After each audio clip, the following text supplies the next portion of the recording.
Doctor Who Grudge Match. Aliens of London vs Day of the Doctor. It's time for another Grudge Match, the series that pits random bits of Doctor Who against other random bits of Doctor Who entirely at random in a bitter dragged out bare knuckle fight to the death, just for the sheer fucking hell of it.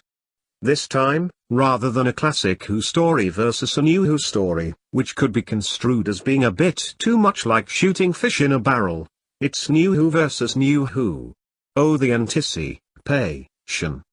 In the red corner this week is Aliens of London, the two-part story from Series 1 in 2005 in which the Ninth Doctor and Rose are embroiled in a very public worldwide alien invasion that turns out to be nothing of the sort.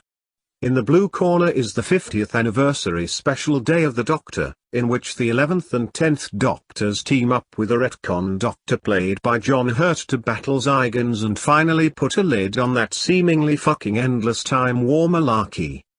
Aliens of London is a rather unpopular story in fandom land, with the story often being used to bash either New Who in general or just the RTD era in particular, with endless cries of farting aliens.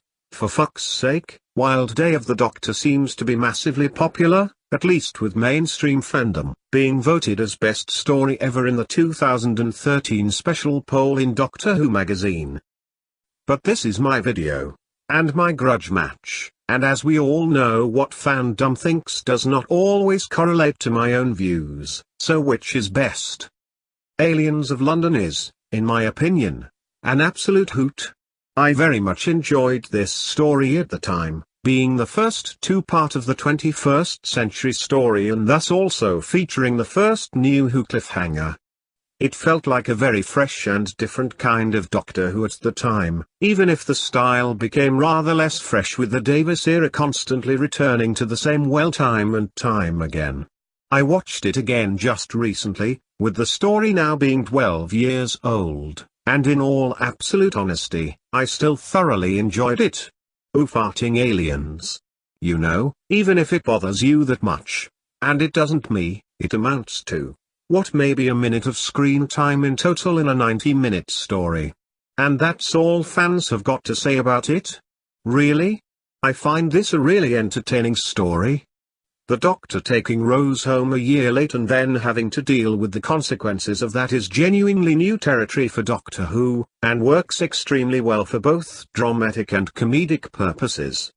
Annette Badland is great as the main villain, and the story is full of wild ideas and funny lines that constantly entertain. Frankly, at the end of the day, I found Aliens of London as fresh and funny and different just a few weeks ago as I did 12 years ago, and it remains one of my top 3 favorite Eccleston stories, miles better than the overrated Dalek. Give me farting aliens over a Dalek tendril reaching out to the sun any fucking day. Aliens of London gets a most satisfied A- from me. But what of Day of the Doctor, which I also recently re-watched? Even in 2013, when fandom lost its collective shit over this story, as noted crowning it best story ever in Doctor Who magazine in a frankly deranged moment of they've completely lost their fucking mind this time, to digress for a moment or two, I will be most interested to see where this story lands in the next poll, which will probably be next year by my reckoning, when it's 5 years away from the anniversary hype.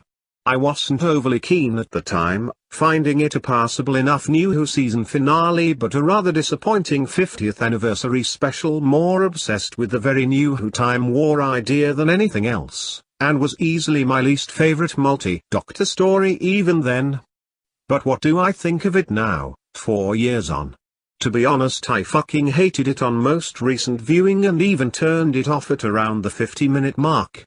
It's everything that makes my skin crawl about the current version of the program: annoying smuggery, an inability to take anything seriously, the very first time we see a Zygon, one of the scariest one-off monsters in classic Who, it's as a horse, making a fucking joke of them from moment one.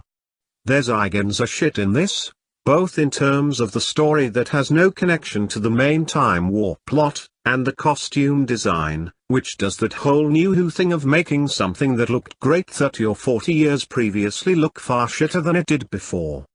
It's got the fucking awful Kate Stewart in, as wooden, charmless and charisma-free as ever, that fucking awful rendition of Queen Elizabeth and that hideous quasi-romantic stuff with fucking Tennant, and all of the irritatingly overblown pretentiousness and portentousness and self-love that we've come to expect from the new series by this point.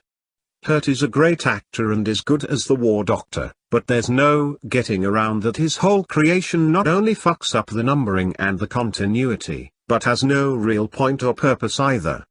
He's only there because Christopher Eccleston said fuck that for a game of soldiers at the idea of returning to a show on which he'd had such an unhappy experience with such an unprofessional and arrogant production team, and that arrogance is still there in spades with creating a hidden Doctor when there's zero reason Paul McGann couldn't have stepped into that role instead. I'm not even the biggest McGann fan for fuck's sake, and yet even I think this is stupid and pointless. The argument that it couldn't be McGann as Hurt is just so badass fails utterly as there is no trace of this on screen, Hurt seeming a grouchy but perfectly doctorish figure, arguably more so than the other two, certainly Lothario Tennant. Tom's 30-second cameo is nice but blink and you'll miss it and hardly makes it a celebration of 50-sodding years of television.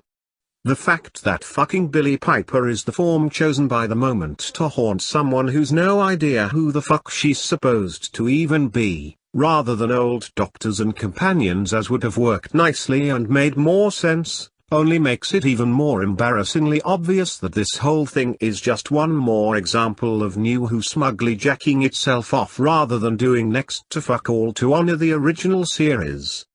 What the fuck is supposed to be so great about this turkey is absolutely bloody beyond me, to be honest.